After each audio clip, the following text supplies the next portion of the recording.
WBCHSC যে exam হবে class 12 এর যে এক্সামটা রয়েছে সেই এক্সামের বোর্ডেতে যেন আমি 90% প্লাস স্কোর করতে পারি।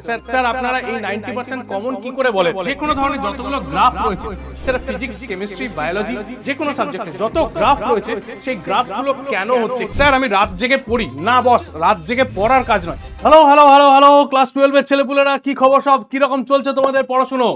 তো যারা ক্লাস 11 থেকে ক্লাস 12 উঠে গেছো তাদের জন্য আজকে একটা ইম্পর্টেন্ট ভিডিও নিয়ে চলে এসেছি। কারণ ক্লাস 11টা যেরকমভাবে আমাদের ডানা আর ল্যাজ নিয়ে কাটিয়ে ফেলেছিলাম, 12টা কিন্তু এইভাবে কাটালে চলবে না। কারণ বোর্ড কিন্তু অলরেডি আমাদের নকিং দ্য ডোর। কারণ এবারে তো এখন অলরেডি তোমরা জানো যে সেমিস্টার সিস্টেমস চলে এসছে।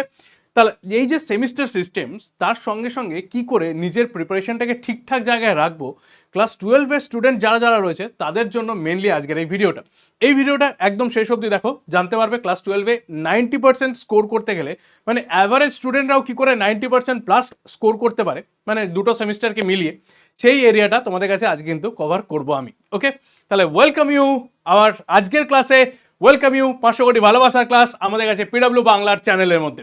তাহলে আজকের আইডিয়াটা নিয়ে ডিটেলস একবার দেখে নাও।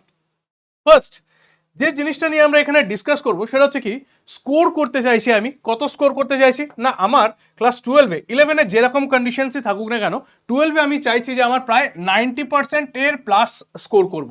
ঠিক আছে, কোথায় না WBCHSC যে এক্সাম হবে ক্লাস 12-এর যে এক্সামটা রয়েছে সেই এক্সামের বোর্ডেতে যেন আমি 90% প্লাস স্কোর করতে পারি। স্যার লাভ কি হবে?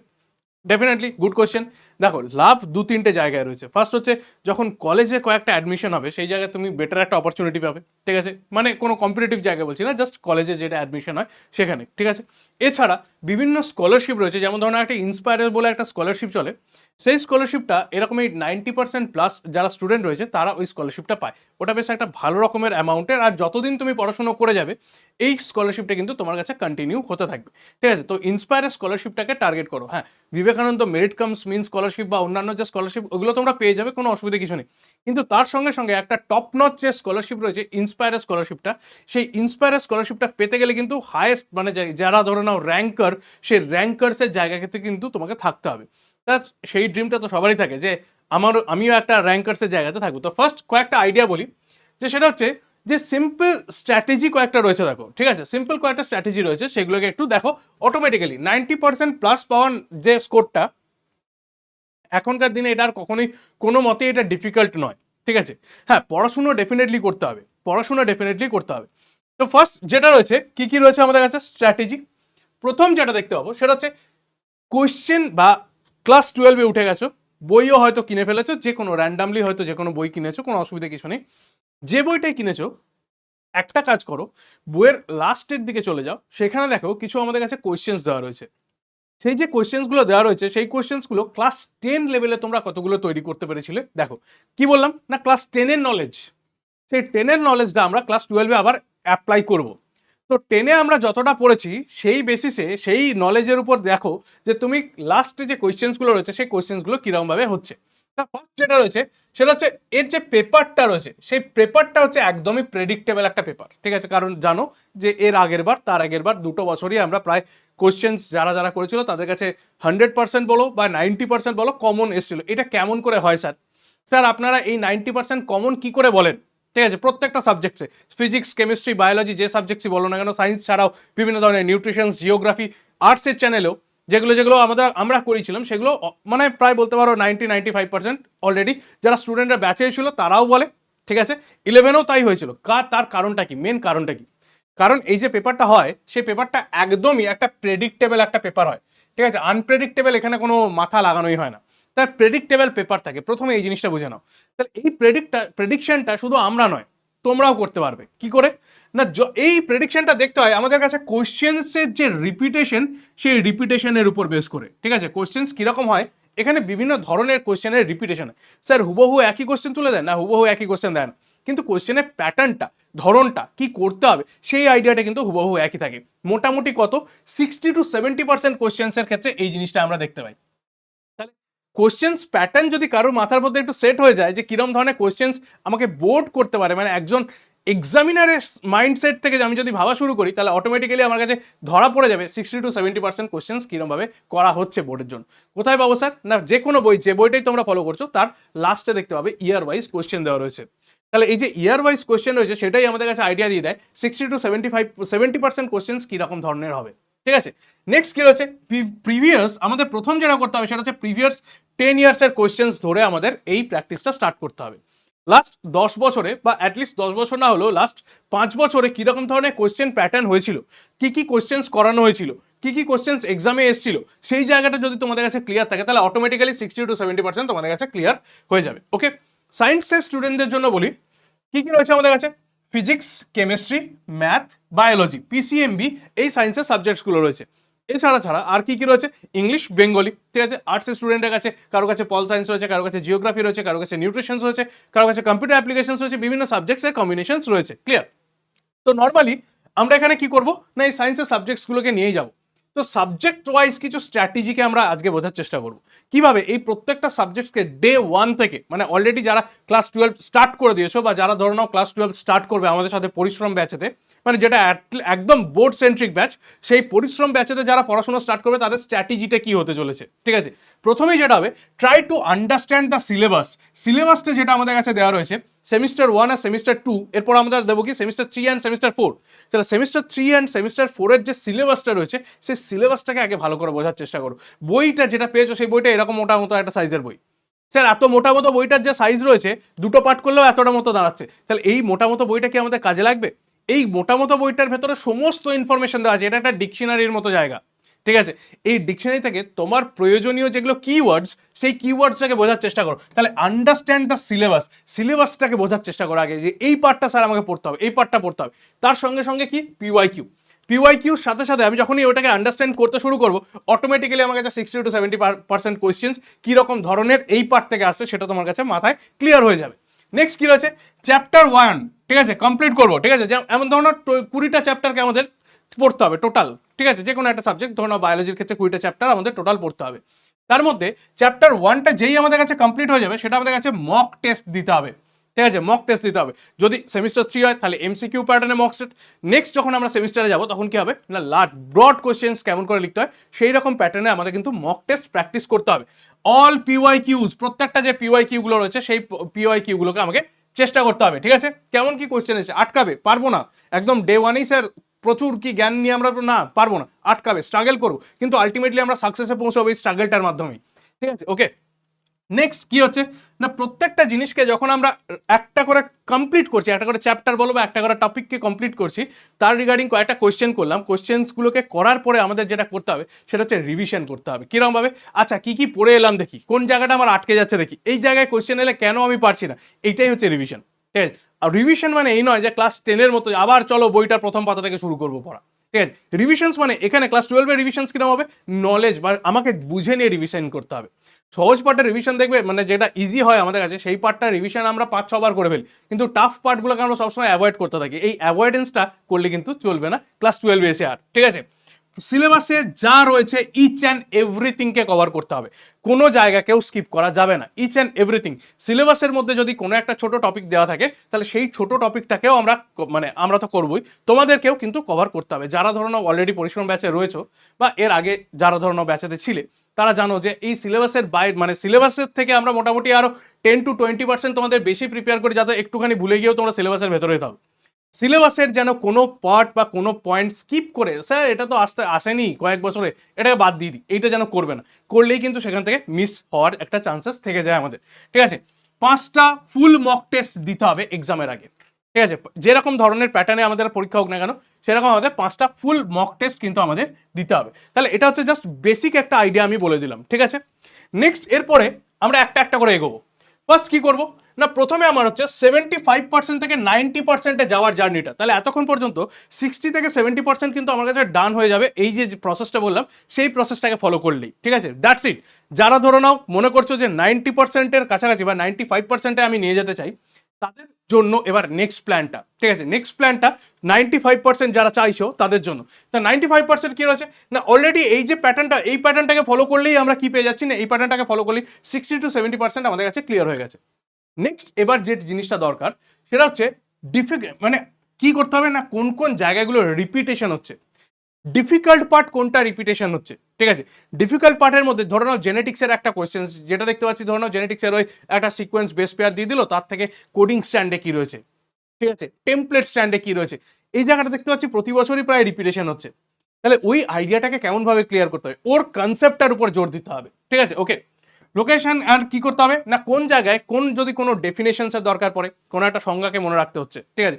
মেন্ডেলের দ্বিতীয় সূত্র, মেন্ডেলের তৃতীয় সূত্র, মেন্ডেলের প্রথম সূত্র, প্রথম সূত্রের কি কি ডেভিয়েশনস হচ্ছে, দ্বিতীয় সূত্রকে কেন কোনো ডেভিয়েশনস নেই। আচ্ছা, দ্বিসংকর জননের এই যে আমাদের ফিনোটিপিক আর জিনোটিপিক অনুপাত, সেটা কি শুধু মুখস্থ করেই হয়? মাঝখানে যদি আমাকে কোনো একটা জায়গায় বলে দেয়, তাহলে সেটাকে কি বার করা যায়, অন্য কোনো রাস্তা আছে? এটাই হচ্ছে কনসেপ্ট। এই কনসেপ্টগুলোকে আমরা বিল্ড করতে হবে, ঠিক আছে।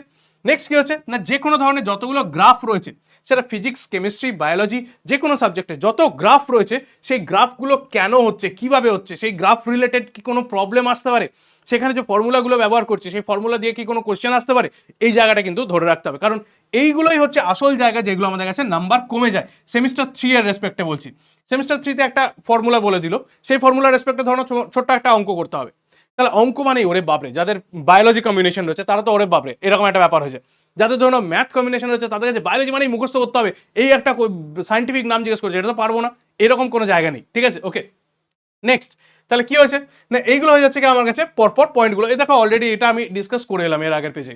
কি বললাম, প্রত্যেকটা সাবজেক্টের আন্ডারস্ট্যান্ডিং ক্লিয়ার রাখতে হবে, প্রত্যেকটা সাবজেক্ট টপিককে কমপ্লিট হলে, চ্যাপ্টার কমপ্লিট হলে তার একটা মক টেস্ট দিতে হবে, প্রত্যেকটা পিওয়াই কিউ যেগুলো যেগুলো এর আগের বছরে এসেছিল সেই পিওয়াই কিউগুলোকে ক্লিয়ার রাখতে হবে। নেক্সট হচ্ছে অল সিলেবাসকে কভার করতে হবে, 5টা ফুল মক টেস্ট আমাদের দিতে হবে। ফাইনালি রিভাইজ করতে হবে, কিরমভাবে রিভিশন করবো না, যেটা আমার কাছে হার্ড লাগে সেইটা রিভিশন করবো, ঠিক আছে। ওকে, কারণ ওই বইটার পুরোটাকে রিভাইজ করতে তুমি এইখানেও পারবে না, যদিও আমি তোমাকে মোটামুটি পরিশ্রম ব্যাচ বলো আর অল টোটাল 3 থেকে 4 বার তো আমি রিভাইজ করিয়েই দেবো, 3 থেকে 4 বার তোমার কাছে রিভাইজ হয়ে যাবে, ব্যাচের মধ্যেই অলরেডি দুবার, হ্যাঁ দুবার রিভিশন হয়ে যাবে ডাইরেক্টলি, একটা ইনডাইরেক্ট রিভিশন হয়ে যাবে কোশ্চেন প্র্যাকটিসের মাধ্যমে। তারপরে এখানে তোমাদের কাছে ইউটিউবে আরও কয়েকবার রিভিশন করে দেবো, আরও একবার হ্যাঁ কোশ্চেন প্র্যাকটিসে একবার হয়ে যাবে, মোটামুটি 3 থেকে 4 বার রিভিশন তো বায়োলজি বা অল সাবজেক্টসের হয়েই যাবে, কোনো চাপ কিছু নেই। নেক্সট কি দেখতে পাচ্ছি, লেভেল বায়োলজির ডায়াগ্রামস। বায়োলজিতে ডায়াগ্রামস একটা বড় ক্রিটিক্যাল জায়গা, ঠিক আছে, যেটা কিন্তু ফিজিক্স কেমিস্ট্রিতে অতটা আসে না, ঠিক আছে। বায়োলজিতে ডায়াগ্রামসে কোন জায়গাটাকে লেভেল করবো, কোন পয়েন্টটা আমার কাছে ইম্পর্টেন্ট, সেই জায়গাটাকে একটু ফোকাস রাখতে হবে, ঠিক আছে। ফিজিক্স আর কেমিস্ট্রিতে যে জায়গাটা ডিফিকাল্ট হচ্ছে সেটা হচ্ছে ফর্মুলাস। তাহলে ফর্মুলা যেগুলো যেগুলো রয়েছে সেই ফর্মুলা শিট কিন্তু অলরেডি তোমাদের কাছে প্রোভাইড করা হবে, ব্যাচেতেও থাকবে যারা রয়েছে বা এখানেও তোমরা দেখতে পাবে, ঠিক আছে। সেই ফর্মুলাগুলোকে মাথায় রাখতে হবে। নেক্সট এরপরে চলে এসো কি হচ্ছে 6 to 8 months প্ল্যান, ঠিক আছে। মানে যখন আমাদের কাছে 6 থেকে 8 মাস চলছে, সেই সময়তে আমরা 5 to 6 আওয়ার্স মানে 5 থেকে 6 ঘন্টা, ঠিক আছে, যদি আমরা ডেলি পড়াশোনা করি, প্রত্যেকটা সাবজেক্টকে যদি আমরা কভার করি আর যদি নিজের প্রোগ্রেসটাকে আইডেন্টিফাই করতে পারি, তাহলে আমরা 6 থেকে 8 মাসের মধ্যে সিলেবাসটাকে একটা ভালো মানে গ্রিপের মধ্যে নিয়ে চলে আসবো, মানে তার মধ্যে আটকানোর আর কোনো জায়গা থাকবে না, ঠিক আছে। মানে সেমিস্টার সিস্টেমের কথা বললে ওটা হচ্ছে আরও 6 মাসের মধ্যে বলতে পারো, ঠিক আছে। তোমাদের ধরো ওই সেপ্টেম্বর অক্টোবর নাগাদ সেমিস্টার 1 সেমিস্টার 3টা হয়ে থাকে, তাহলে ওই টাইমে, ঠিক আছে। বাকি যে সেমিস্টার 2টা যখন চলবে, ঠিক আছে, বা ধরো এরপরে কেউ চাইছো কম্পিটিটিভের জন্য পড়াশোনা করতে, তখন কি হয়ে যাবে, তার ক্ষেত্রে এই টাইমটা কিন্তু বেড়ে যাবে, 7 to 8 আওয়ার্স হয়ে যাবে এটা, ঠিক আছে। হাই ওয়েটের যে চ্যাপ্টারগুলো রয়েছে সেগুলোকে আগে স্পেসিফিক্যালি কমপ্লিট করবো, তারপরে কি রবো না, তারপরে যেগুলো কম ওয়েটের চ্যাপ্টার রয়েছে সেগুলোকে আমি আইডিয়া দেবো বা সেগুলো ইজিলি পরে গিয়ে আমরা র্যাপ আপ করতে পারবো, ঠিক আছে। তা রিভিশনসের টাইম কখন, স্যার আমি রাত জেগে পড়ি না, বস রাত জেগে পড়ার কাজ নয়, রাত জেগে রিভিশন করতে পারো, রিভিশনস অ্যান্ড পিওয়াই কিউ করতে পারো, রাতটা পড়ার জন্য নয়, পড়লে রাত্রিবেলা কিছু মাথায় থাকে না, তাহলে রাত জেগে যেটা করবে সেটা হচ্ছে কি না, সেটা হচ্ছে রিভিশনস অ্যান্ড পিওয়াই কিউটা করতে পারো। তাহলে স্যার পড়বো কখন না, পড়ার টাইমিং হচ্ছে আমাদের কাছে মর্নিং, থিওরি সাবজেক্টসকে আমাদের এই টাইমে পড়তে হবে। আর আফটারনুনে বিভিন্ন ধরনের নিউমেরিক্যালস যে প্রবলেম, সেটা কেমিস্ট্রির হতে পারে, সেটা আমার কাছে ফিজিক্সের হতে পারে, সেটা ম্যাথের হতে পারে বা বায়োলজির ক্ষেত্রে হতে পারে, যে নিউমেরিক্যালস প্রবলেমগুলো রয়েছে সেই নিউমেরিক্যালস প্রবলেমগুলোকে আমরা ওভারকাম করবো কখন না, আফটারনুনে। কেন স্যার আফটারনুনেই কেন বলেন না, এটার একটা বায়োলজিক্যাল সিম্পটমস রয়েছে, কিরম ধরনের না, খাওয়ার দাওয়া হয়ে গেলে আমাদের বডি একটু ল্যাথার্জিক হয়ে যায়, সেই সময় এতটা এনার্জি লেভেল আমরা পাই না, সেই সময় কি করতে হয় না, সেই সময় আমরা নিউমেরিক্যালস প্রবলেম করলে আমাদের ব্রেনের অ্যাক্টিভিটিটা কিন্তু বাড়ে, কিন্তু আমাদের কাছে অত এফোর্ট লাগে না। তাহলে এই হয়ে যাচ্ছে কি আফটারনুনে আমাদের কাছে নিউমেরিক্যালস হয়ে গেল, মর্নিংসে থিওরি অ্যান্ড সাবজেক্টস হয়ে যাচ্ছে, আর নাইটে আমাদের কাছে রিভিশনস হয়ে যাচ্ছে। এই টাইম টেবিলটাকে ফলো করবে। দেখো আমি টাইম টেবিল বা কোনো তোমাদের রুটিন বানিয়ে দিতে চাই না, কারণ একজন স্টুডেন্টের কোনো রুটিন থাকবে না। সে যখন স্টার্ট করবে পড়াটা, তোমাকে অ্যাটলিস্ট যে টাইম ডিউরেশন থাকবে সেটা হচ্ছে 6 to 7 আওয়ার্স, 6 থেকে 7 ঘন্টা তোমাকে পড়তে হবে, তুমি যখন ইচ্ছা পড়ো। ঠিক আছে, মনে রাখবে এর থেকে কম চাকরি করলেও মাইনে পায় না সে। ঠিক আছে, সে যদি কেউ সরকারি বলো বা বেসরকারি বলো যেই হোক না কেন, তাকে চাকরি করতে গেলে মিনিমাম 6 to 7 আওয়ার্স, 6 থেকে 7 ঘন্টা তাকে কাজ করতে হয়, তবে সে মাসের শেষে একটা মাইনে পায়।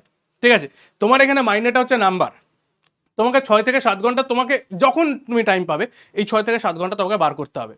এই 6 থেকে 7, সকালে উঠবো, ব্রাশ করবো, যোগা করবো, এরকম দরকার নেই। যখন ইচ্ছা পড়ো, 6 থেকে 7 ঘন্টা তোমাকে পড়তে হবে, দ্যাটস দ্য রুটিন, এটাই রুটিন। ঠিক আছে, এটাই রুটিন থাকবে। ওকে, নেক্সট কি রয়েছে না, শুধুমাত্র পড়ো না। যখন ধরো নাও ব্যাচেতে পড়ানো হবে বা যেখান থেকেই তুমি পড়বে, ঠিক আছে, সে ইউটিউবে হতে পারে, অন্য কোনো জায়গায় হতে পারে, বা আমাদের পরিশ্রম ব্যাচে হতে পারে, বোর্ডের জন্য যেখান থেকেই তুমি পড়বে, শুধু পড়ো না, তার সঙ্গে সঙ্গে একটা অ্যান্সার বা তোমার কাছে একটা রাফ পেজ রাখো যেখানে তুমি লিখবে কি পড়লে, সেটা একটা রাফ ওয়ার্ক করতে থাকো। তাহলে পড়া আর লেখা যখনই একসাথে হয়, সেটা অনেক তাড়াতাড়ি আমাদের মাথার মধ্যে সেট হয়ে যায়। ঠিক আছে, নেক্সট কি হবে না, নেক্সট হচ্ছে আমাদের কাছে মক টেস্ট। পড়ালেখা করলাম, প্রথমে আইডিয়াটা আমাদের কাছে ক্লিয়ার হয়ে গেল, নেক্সট এরপরে মক টেস্টের প্রিপারেশনস নেওয়া স্টার্ট করো, যে মক টেস্ট কীভাবে আমরা রেডি করব। তাহলে মক টেস্ট হয়ে গেল। তাহলে এই দুটো জিনিসকে যখন আমরা সেট করে ফেলতে পারবো, একদম প্রপারলি সেট করে ফেলতে পারবো, আর তখন কিন্তু আমাদের কাছে 95%, 98% নাম্বার পাওয়াটা আর কোনো ব্যাপারই হয়ে দাঁড়াবে না। লেখা প্র্যাকটিস করো। প্রথম আজকে ডে 0 বলো বা ডে 1 বলো, আজকেই আমি তোমাকে জানিয়ে দিচ্ছি, লেখা প্র্যাকটিস করো। লেখা প্র্যাকটিস ছাড়া কিন্তু খুব ডিফিকাল্ট হয়ে যাবে নাম্বার পাওয়া, যে কোনো ফরম্যাটেই, সে এমসিকিউ হোক, ব্রড কোশ্চেন হোক, লেখা প্র্যাকটিস করো। শুধু পড়ে হয় না, শুনছি স্যার ভুলে মনে থাকছে, খুব ভালো লাগছে পড়াটা, আপনি যা বোঝাচ্ছেন খুব বুঝতে পারছি, দুদিন পর ভুলে যাচ্ছি। এর কারণটা কি, লেখা প্র্যাকটিস না করা। ঠিক আছে, অ্যাভয়েড কোন মিস্টেক্সগুলো করবো না। মিস্টেক্সের মধ্যে প্রথম যেটা হচ্ছে, কোনো একটা এর যে টেক্সট বুক রয়েছে WBCHSCর যেগুলো টেক্সট বুক রয়েছে, সেই টেক্সট বুক ওরিয়েন্টেড পড়বো, ওটাকে যেন কখনোই ইগনোর করবো না। ঠিক আছে, নতুন টপিকস লাস্ট মোমেন্টে এসে আর ধরতে পারবো না। তাই কোনো টপিককে যদি আমার উইক লাগে, কোনো টপিকটা যদি আমার রেডি না হয়, সেটা কিন্তু আমরা অলরেডি আগেই র্যাপ আপ করে ফেলবো। নট প্র্যাকটিসিং রাইটিং যদি না প্র্যাকটিস করো, তাহলে কিন্তু বড় সমস্যায় পড়বে। আর এখানে যেন কোনো রকমভাবে ডায়াগ্রামস আর নিউমেরিক্যালকে স্কিপ করতে পারবে না। এই কয়েকটা যদি মিস্টেক্স করে থাকো, তাহলে কিন্তু নাম্বার ডেফিনেটলি কমবে, গ্যারান্টি। ঠিক আছে, বেশ, চলো নেক্সট আমরা কি দেখতে পাবো। আলটিমেটলি যদি 90%+, এর জন্য হচ্ছে এবার ক্লিয়ার প্র্যাকটিস। অ্যান্সার বুকলেট যেটা হবে সেটা খুব ভালো হবে, পরিষ্কারভাবে লিখবে, কোনো যেন কাটাকুটি এদিক ওদিক না থাকে, কারণ না extra marks for good hand writing অনেক দিন আগে থেকে আমরা জানি।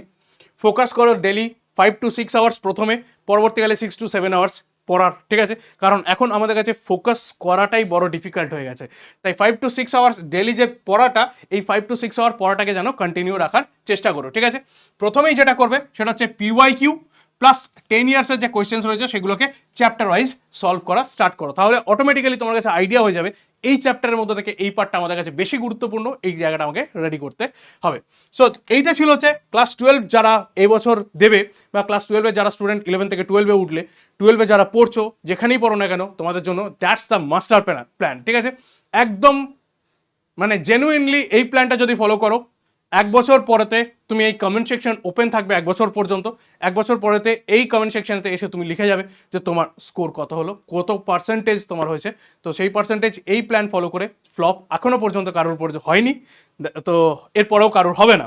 ওকে, দ্যাটস মাই গ্যারান্টি। ওকে, ঠিক আছে, তাহলে ডান, আজকে এই পর্যন্তই। দেখা হচ্ছে নেক্সট আবার একটা স্ট্র্যাটেজি ভিডিও নিয়ে এই চ্যানেলের মধ্যেই।